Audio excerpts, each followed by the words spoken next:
Boa noite, quero agradecer a presença de vocês para mais uma reunião espírita, né, no nosso grupo Sim. E antes da gente começar a palestra propriamente dita, vamos fazer uma oração rápida para a gente poder dar aquela desacelerada, para a gente poder pensar um pouco em gratidão, né, porque afinal de contas nós estamos colocando uma energia aí para a gente poder trabalhar, né, nosso autoconhecimento, a nossa reforma íntima. Então essa oportunidade que nós estamos tendo de fazer isso, nós temos que ser gratos, né? Vamos agradecer ao plano espiritual que preparou esse ambiente para a gente, agradecer ao nosso Pai e ao nosso Mestre Jesus que nos guia e nos orienta para que nós possamos aí cada vez mais buscarmos aí o nosso propósito, que eu acho que é a função nossa como seres vivos, inteligentes e da criação divina, é justamente compreender cada vez mais o nosso propósito. E a partir daí a gente trabalhar em cooperação com a criação. Que assim seja. Bom, a palestra de hoje é uma terceira parte, né, daquele tema, o que é espírito, né? Então eu fiz um apanhado de coisas do Livro dos Espíritos, aonde define-se alguma coisa sobre o Espírito, e não que sejam novidades, porque acredito que todos já tenham lido o Livro dos Espíritos aqui algumas vezes, pelo menos, mas que ao tratarmos do assunto, a gente acaba refletindo, fazendo as perguntas e buscando novas maneiras de a gente colocar isso na nossa vida, né? Então essa palestra aqui, especificamente, nós vamos falar da reencarnação. A reencarnação é um tema bastante polêmico. Primeiro porque ele é um tema bastante filosófico, ligado à fé, e principalmente porque ele é contestado não só pela ciência, mas por outras religiões. Algumas dizem que existe e algumas dizem que não existe. Da mesma forma que algumas filosofias dizem que existe, algumas dizem que não existe. E a ciência, temos cientistas que acreditam que existe e trabalham na busca de provas para isso. E a ciência mais clássica diz que não existe porque não se tem como comprovar e não se tem como reproduzir aquele experimento de maneira satisfatória para os processos científicos. Mas nós vamos começar a tratar desse assunto pelo que o Kardec trouxe nos Livros dos Espíritos. É um capítulo de certa forma um pouco longo. Eu selecionei algumas perguntas aqui e confesso que foram as perguntas que mais fizeram sentido para o tema. Porque tem algumas perguntas que eu acho que vai num detalhe que não agrega muito para esse nosso estudo sobre o processo ou sobre a necessidade ou a função da reencarnação. Então Kardec pergunta para os espíritos a seguinte coisa: sabem os espíritos em que época reencarnarão? E os espíritos respondem: pressentem-na, como sucede ao cego que se aproxima do fogo. Sabe que tem que retornar ao corpo, como sabeis que tendes a morrer um dia, mas ignoram quando isso se dará. Eu achei interessante essa parte, porque ele, da mesma forma que nós, de certa forma, vivemos como se nunca fôssemos morrer, mas no fundo sabemos que vamos morrer, ele diz que os espíritos vivem como se não fossem reencarnar, alguns, né? A não ser aqueles que são mais, de certa forma, conscientes, mas no fundo sentem que necessitam reencarnar. Então ele faz esse paralelo. E na 330A ele pergunta: então a reencarnação é uma necessidade da vida do espírito, como a morte é o da vida corporal? E os espíritos confirmam, né? O Kardec sempre faz aquela comprovação, né? Certamente que sim.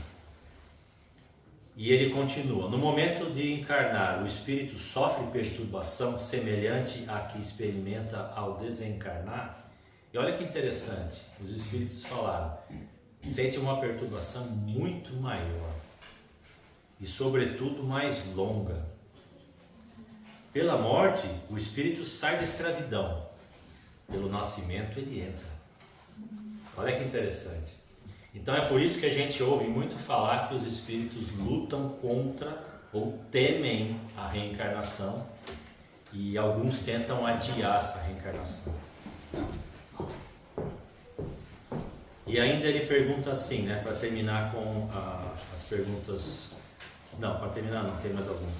O que vemos em sonho, olha que interessante essa daqui. O que vemos em sonho que nos testemunham afeto e que nos apresentam como desconhecidos semblantes, são algumas vezes os espíritos amigos que nos seguem nos passos da vida? Quem daqui já lembra, né, de ter sonhado com pessoas que não conhecem, mas lá no plano espiritual você conhece muito bem, é familiar, você tem até uma certa intimidade, mas quando você acorda você fala, quem é que é essa pessoa que eu não sei, né? É muito comum isso daqui. E o Kardec pergunta justamente isso, e os espíritos falam, muito frequentemente são eles que nos vêm visitar, como ides visitar um encarcerado. Ou seja, né, são espíritos afins lá do plano espiritual, que acompanharam nossa vida lá no plano espiritual, e eles vêm, de certa forma, nos dar uma força, nos rever e nos orientar muitas vezes, dependendo do estado moral que esse espírito se encontra, né, da sua função dentro da nossa encarnação. E aí tem uma parte do estudo que chama União da Alma e do Corpo, do livro do Kardec, né? Em que momento a alma se une ao corpo? Ele já está entrando mais na parte fisiológica da coisa. Em que momento a alma se une ao corpo? E os espíritos respondem, a união começa na concepção, mas só é completa por ocasião do nascimento. Desde o instante da concepção, o espírito designado para habitar certo corpo, a este se liga por um laço fluídico, que cada vez mais se vai apertando até o instante em que a criança vê a luz. O grito que o recém-nascido solta anuncia que ele se conta no número dos vivos e dos servos de Deus. Então, os espíritos explicam que é um processo gradativo que acontece ao longo da concepção, né? E mais para frente os espíritos explicam também o seguinte, que da mesma forma que nós às vezes não estamos, né, conectados, ou pelo menos não estamos percebendo o nosso corpo físico quando estamos dormindo, estamos desdobrados, o espírito vive durante a concepção num estado de sono, como se ele estivesse vivendo conectado ao corpo, mas conscientemente não dentro do corpo, ou não sentindo as coisas do corpo da mesma maneira, como se estivesse sonâmbulo, né? É definitiva a união do espírito com o corpo desde o momento da concepção? Durante essa primeira fase, poderia o espírito renunciar e habitar o corpo que lhe está destinado? E eles respondem, é definitiva a união, no sentido em que outro espírito não poderia substituir o que está designado para aquele corpo. Como os laços que ao corpo prendem o espírito são ainda muito fracos, facilmente se rompem e podem romper-se por vontade do espírito, se este recusa diante da prova que escolheu. Em tal caso, porém, a criança não vinga, né? Que é uma explicação que eles dão para os natimortos, né? A criança, às vezes, o espírito refuga, ele fala, não quer, né? E aí ele acaba deixando o corpo sem vida e gera, né, o corpo nascer sem vida, ou morrer ainda durante a gestação. O que faz o espírito se o corpo que ele escolheu morre antes de se verificar o nascimento? Eles respondem, escolhe um outro corpo. Qual a utilidade dessas mortes prematuras? E aí eles respondem, dão-lhes causa a mais das vezes, ou na maioria das vezes, as imperfeições da matéria. Isso aqui cabe um comentário de outras literaturas espíritas que falam que às vezes isso é programado. Às vezes o espírito ele se encontra num estado tão perturbado que ele não consegue formar um corpo, porque de certa forma para a gestação, além do DNA e tal, dos pais, o espírito é que dá forma. É lógico que a aparência e algumas características elas vão vir do DNA, né, dos pais. Mas a forma, se o pai vai ter um braço perfeito ou não, se vai ser um corpo perfeito, é muito da consciência do espírito que está encarnando.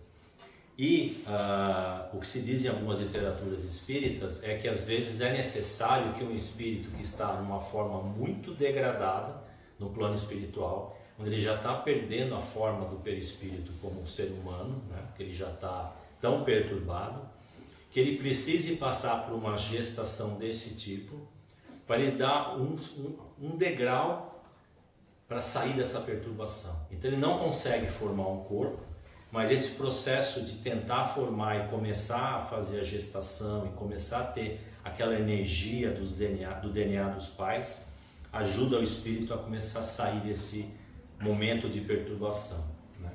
E muitas das vezes esses pais aí, de certa forma, vieram com essa missão de ajudar esse espírito. Que utilidade encontrará um espírito na sua encarnação de um corpo que morre poucos dias antes de nascido? Aí os espíritos falam, a não ser, o ser não tem então consciência plena de sua existência. Lembra que eu falei, né, do sono? Assim, a importância da morte é quase nenhuma para o espírito. Conforme já dissemos, o que há nesses casos da morte prematura é uma prova para os pais. Então, na verdade, eles explicam que às vezes o espírito vem, não vinga, e também serve para os pais como, de certa forma, um aprendizado. Então, assim, a literatura espírita ela descreve que não existe uma regra geral, né? Existem vários casos onde a função sempre é ajudar alguém a aprender alguma coisa ou socorrer um espírito perturbado. No intervalo que medeia da concepção ao nascimento, goza o espírito de todas as suas faculdades? E aí os espíritos explicam que não, que o espírito ele vem e quando ele termina a gestação e nasce, ele de certa forma esquece a maioria dos conhecimentos que ele tem. Ele precisa aprender tudo de novo nesse novo corpo, né? Então ele vai ter que aprender a andar, falar e tudo mais, mas que aos poucos algumas memórias e algumas habilidades podem ir voltando, né? E aí o que a gente tem aí muitas vezes os casos daquelas crianças prodígio que a gente vê aí, que sabem fazer coisas, praticamente nasceram sabendo, né? Aí fala, como é que pode uma criança desse tamanho fazer isso, né? Ninguém ensinou ela, né? Criança que aprende língua sozinho, que aprende a tocar instrumento sozinho, que tem um conhecimento a respeito dos planetas. Então são coisas que às vezes vêm da consciência espiritual para esse novo corpo. A reencarnação é um conceito presente em diversas tradições religiosas e filosóficas, né? Presentes principalmente no Oriente, como o hinduísmo, o budismo, o jainismo, o espiritismo e de algumas formas em certas correntes ocidentais, né? Que é o caso do espiritismo. No entanto, do ponto de vista da ciência ocidental convencional, a reencarnação não possui uma base científica, como eu falei no começo, porque não é comprovada. A reencarnação é um conceito presente em... A ciência se baseia em observações de experimentação, reprodutibilidade e falsificabilidade. Então, por isso que às vezes a ciência ela prefere rejeitar 10 fatos do que acreditar se ela não vê de certa forma. Se tem alguma dúvida, às vezes pode parecer que faz muito sentido, mas se surge uma dúvida, ela prefere rejeitar. E não está errado, a ciência tem essa função, né? Só que existem hoje, a ciência já tem hoje diversos outros tipos de experimento onde você consegue comprovar, ou pelo menos consegue levantar dados que não teriam como explicar a não ser pelo fato de existir a reencarnação. Para mencionar um deles, eu vou falar da pesquisa do Ian Stevenson. Quem já ouviu falar nesse cara além do Ivo e do Bal? E o Ricardo. Esse cara escreveu um livro que, se eu não me engano, chama 100 casos de reencarnação. Acho que é 100 casos, né? Ele estudou esses casos durante vários anos. E ele foi atrás de cada um dos casos, vários deles na Índia, Mas tiveram casos nos Estados Unidos, na Inglaterra, na Europa, em vários outros lugares, mas vários casos são na Índia, aonde ele foi investigar, né? E principalmente os casos estão muito ligados a crianças ou jovens, que de certa forma dizem serem outras pessoas, ou terem recordações de outras vidas, com um nível de detalhe absurdo. E aí, quando ele tomava conhecimento, ele ia investigar, e ele definia um processo de investigação, né? E esse livro descreve toda a investigação de cada caso, né? O que ele fez, como que ele fez para evitar a possibilidade de ser falso. Então ele criou uma metodologia. Então esse Ian Stevenson, ele de certa forma é um cientista, né? Um parapsicólogo, e ele escreveu esse livro justamente para mostrar que a ciência precisa olhar para isso. Além do ceticismo, ela precisa olhar para isso de maneira séria, porque existem muitas evidências. Um outro ponto que eu queria falar, e acho que o pessoal aí da psicologia que gosta bastante, é a famosa TVP. Quem já ouviu falar? Terapias de vidas passadas. Aí vocês já ouviram falar.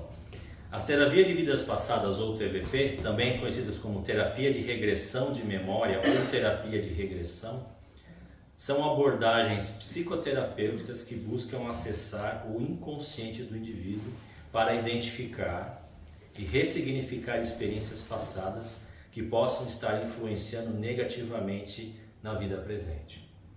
O interessante dessa terapia de vidas passadas é que ela é aplicada tanto pelos alguns terapeutas que acreditam na reencarnação, quanto por terapeutas que não acreditam na reencarnação. Porém, eles falam que o fato da memória vir um relato como se fosse uma outra vida, eles interpretam como se fosse uma memória do seu subconsciente. E não interessa se aquilo aconteceu ou não. Porque se essa memória está lá e está te causando algum trauma, algum transtorno, alguma dificuldade, ela precisa ser tratada como se isso fosse uma realidade. Mas se não aconteceu, não é memória, né? Aí é alguma outra informação, mas não memória. Às vezes não, às vezes é uma memória que você, quando era criança, você presenciou e no seu subconsciente você trouxe como se aquilo fosse seu, entendeu? Então é uma memória como se fosse sua, embora não seja. Então o que eles explicam aqui é que para esses terapeutas isso não é o mais importante, se é realmente uma memória de vida passada ou não. Porém, existem casos, como um filme, que inclusive acho que é fácil de achar em qualquer lugar, aí o Bauer deve lembrar o nome, de uma mulher que ela começou a ter lembranças de uma vida numa cidade na Europa, e ela morava aqui nos Estados Unidos. E ela começou a lembrar em flashes, e ela começou a desenhar a cidade, a igreja, as coisas, anotar o nome das pessoas. E aí ela ficou tão obcecada por aquilo, e ela ia no terapeuta, tudo. Ela ficou tão obcecada por aquilo que o marido dela, de certa forma, acho que não aguentava mais, falou assim para ela: então vamos ver isso aí, porque a única maneira de você ou resolver ou tirar isso da cabeça, né, e ver que era uma ilusão sua, é a gente investigar. E eles foram na Europa, investigaram, e ela encontrou tudo que ela tinha desenhado, falado. O nome era o nome dos irmãos dela, as situações haviam acontecido. Ou seja, como essa pessoa pode ter esse nível de memória se não fosse dessa mesma consciência? E outra coisa, era uma memória de muitos anos atrás.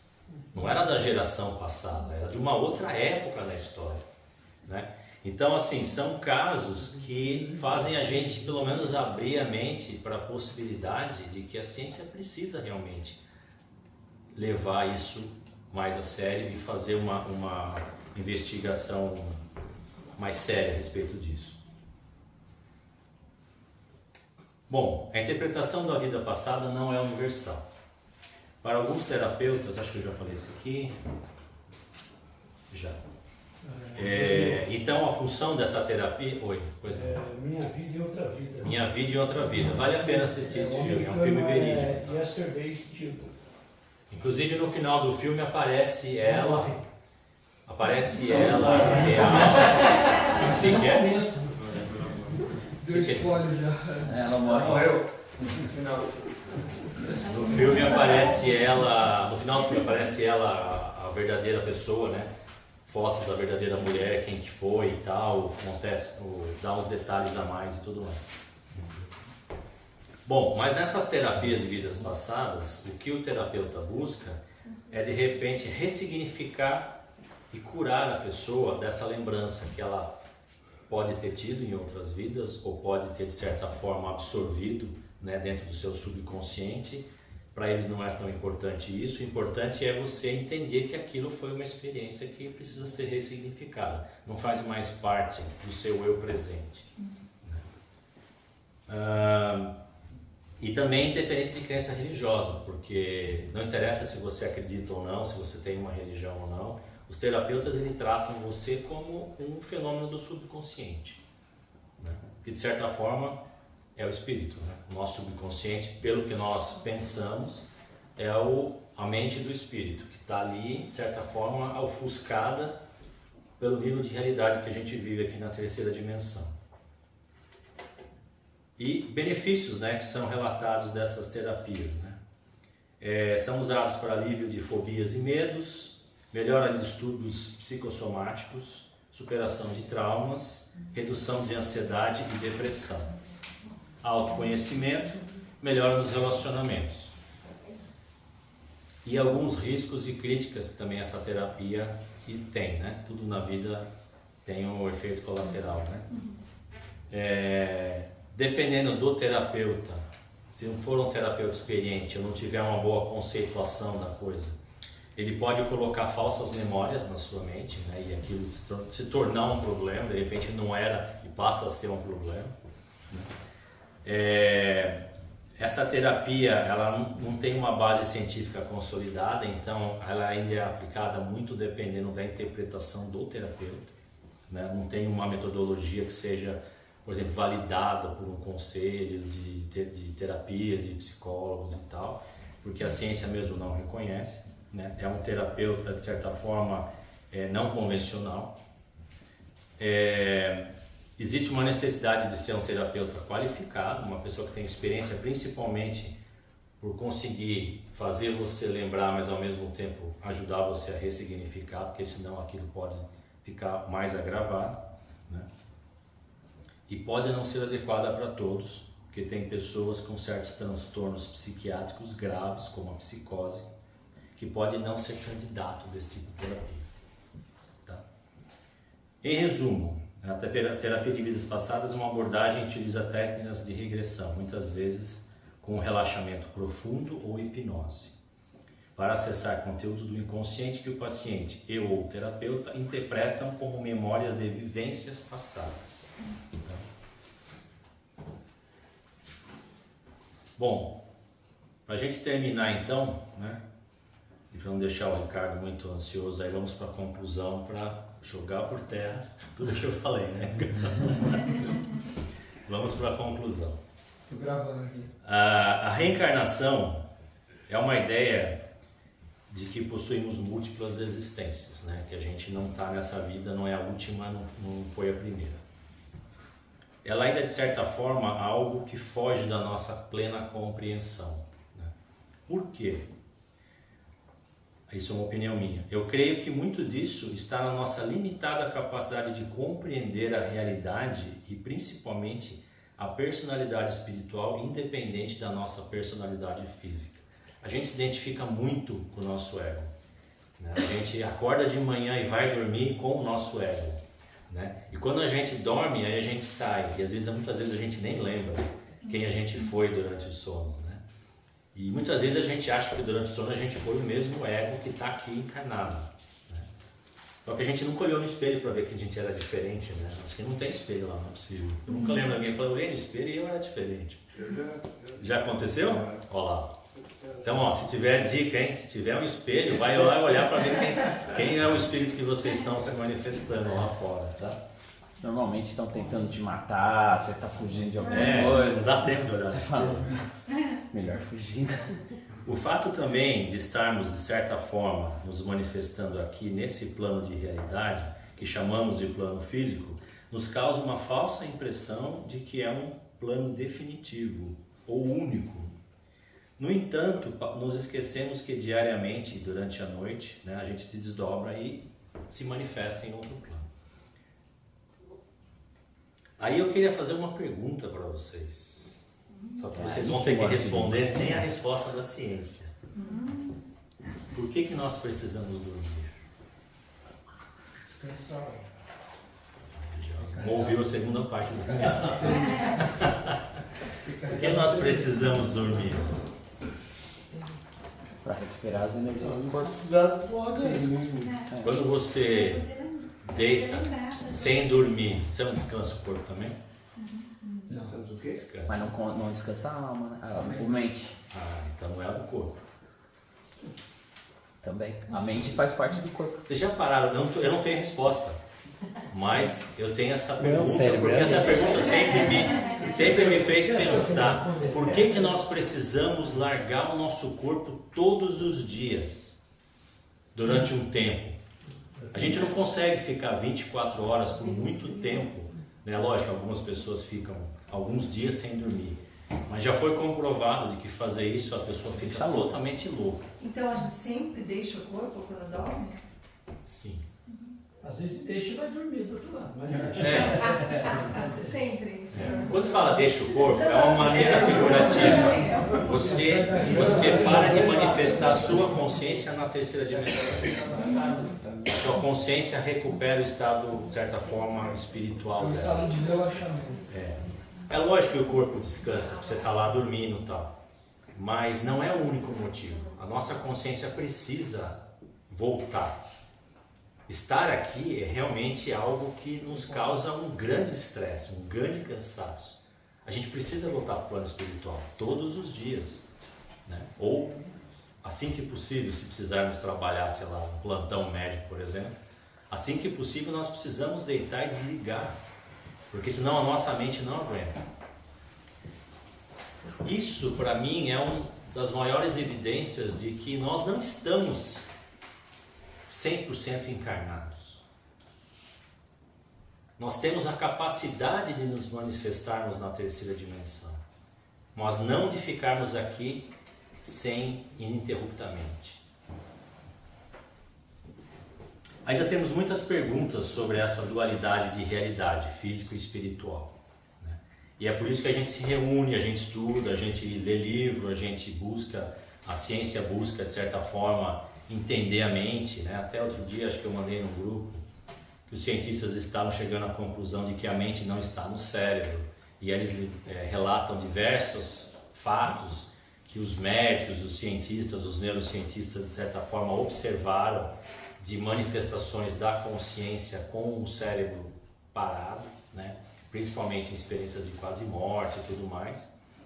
Enfim, a nossa mente ela parece não estar no cérebro. E o que eles estão chegando à conclusão, alguns cientistas, não é a ciência de uma forma geral, é que o nosso cérebro é como se fosse uma super antena, que ele capta toda essa inteligência dessa mente extrafísica e ela faz a ligação disso com o nosso mecanismo orgânico, o nosso corpo.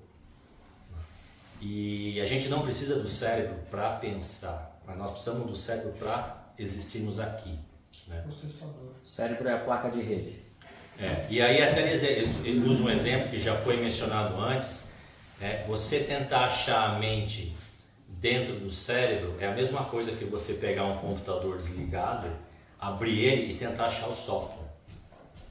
Você não vai conseguir achar o software dentro do computador. Você pode desmontar, etc. Você não vai conseguir achar, né? E é a mesma coisa, que segundo eles estão chegando a essa conclusão. Aos poucos estamos somando fatos e conhecimentos de que a consciência não provém do cérebro, e sim existe independente dela. Perguntas? Eu tenho uma pergunta. Fala.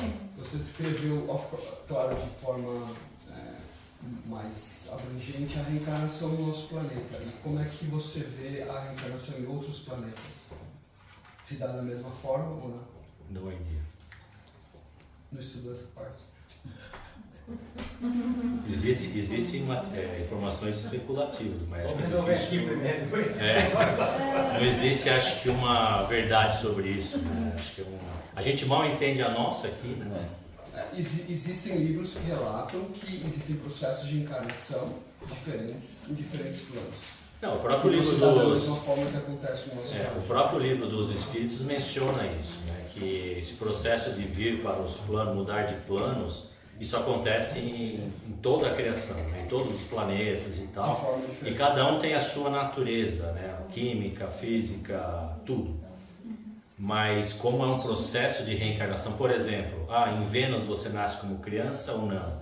Isso eu acho que não, tipo, é só especulação, né?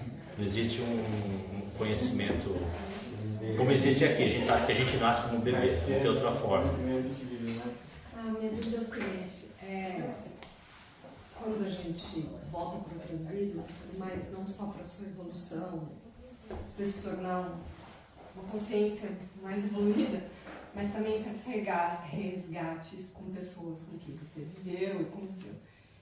E como é que isso é sincronizado? Porque tem que estar mais ou menos quando aquele grupo, ou aquelas pessoas, ou aquele ambiente não digo social, que você tem que estar para você continuar a sua evolução. E existe uma sincronização disso tudo? Então, existem duas teorias.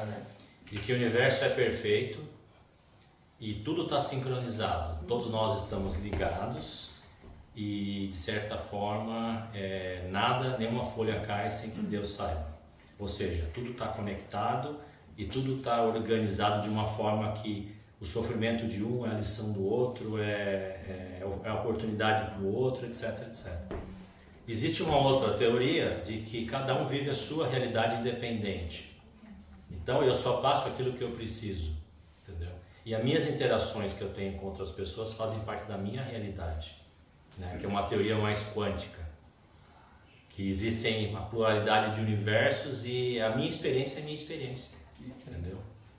E você, por exemplo, ou a senhora, vou chamar de você, pode?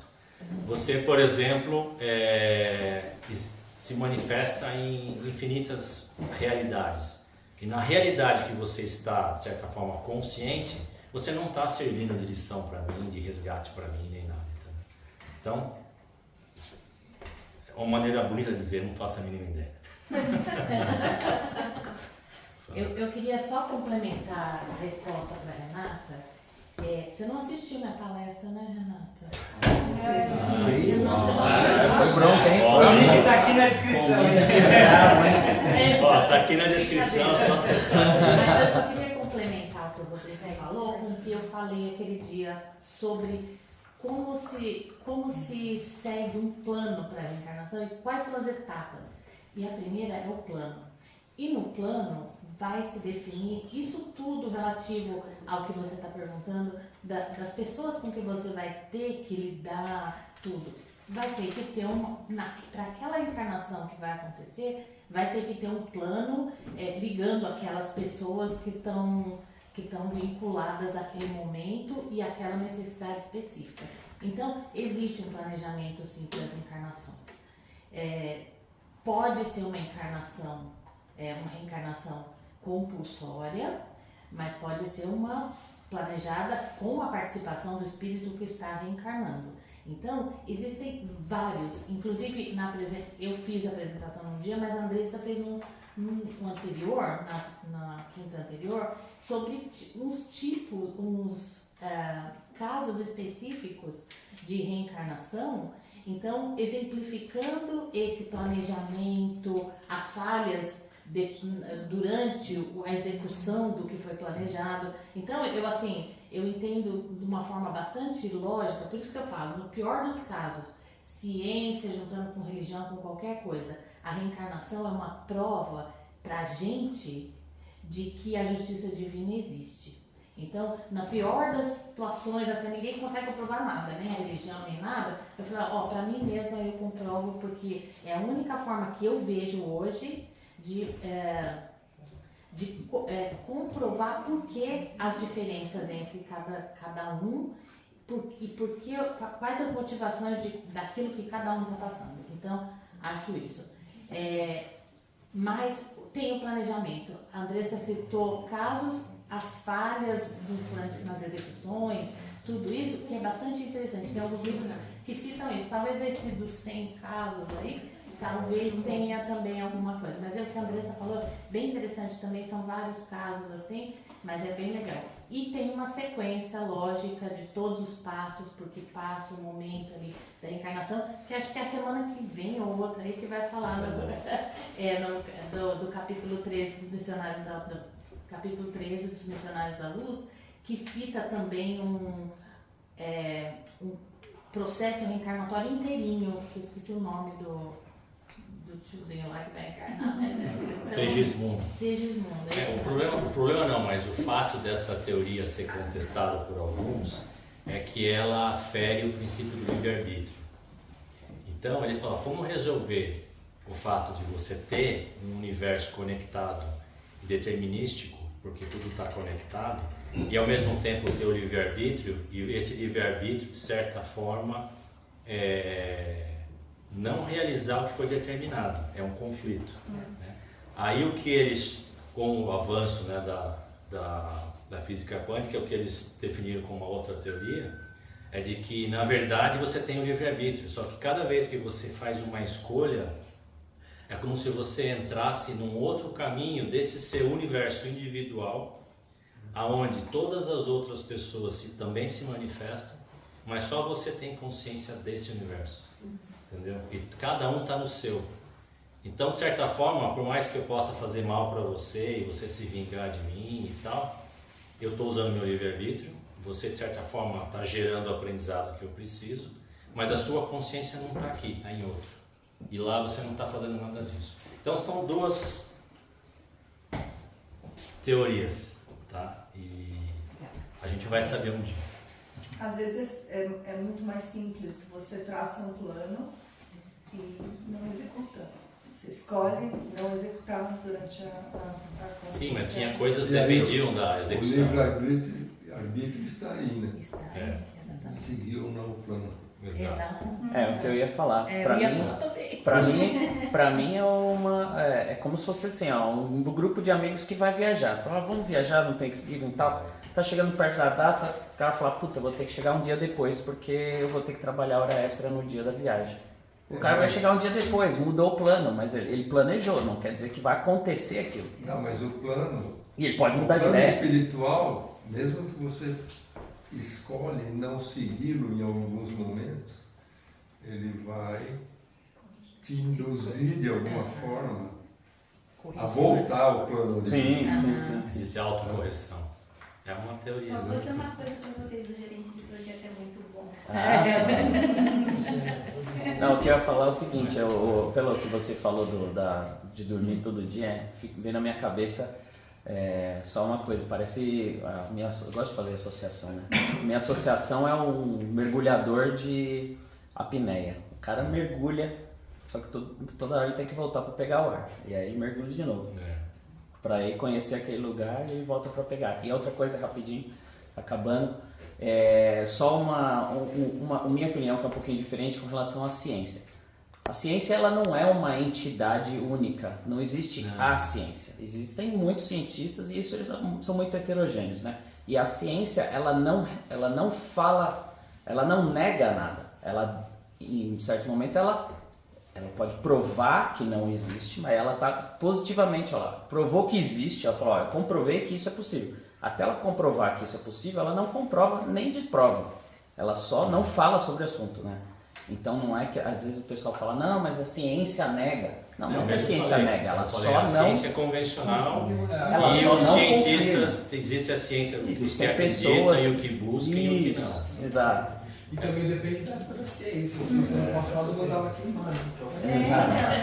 Não, é uma escola formal que acredita que é o dualismo. Tem o materialismo e tem o dualismo. Então, existe uma escola formal científica que acredita que existe algo além da matéria. Não de fato, não é. Isso, não é uma coisa única, não é. A ciência é uma coisa única. Vamos em paz, pessoal. Vamos agradecer essa oportunidade aqui de trazer temas que fazem a gente refletir sobre os nossos propósitos e principalmente a nossa conexão com o universo, que eu acho que é uma busca que nós temos que ter sempre. Afinal de contas, nós estamos vivendo no universo e precisamos, de certa forma, entender qual que é a nossa função aqui, para que a gente possa desempenhar essa função de uma maneira cada vez mais eficiente. Vamos agradecer a espiritualidade que trabalhou com a gente hoje, com intuição, com passe de limpeza, com ajudas de diversas formas dentro do merecimento de cada um. Agradecer ao nosso Mestre Jesus e a Deus, acima de tudo, pela oportunidade. Que assim seja, graças a Deus.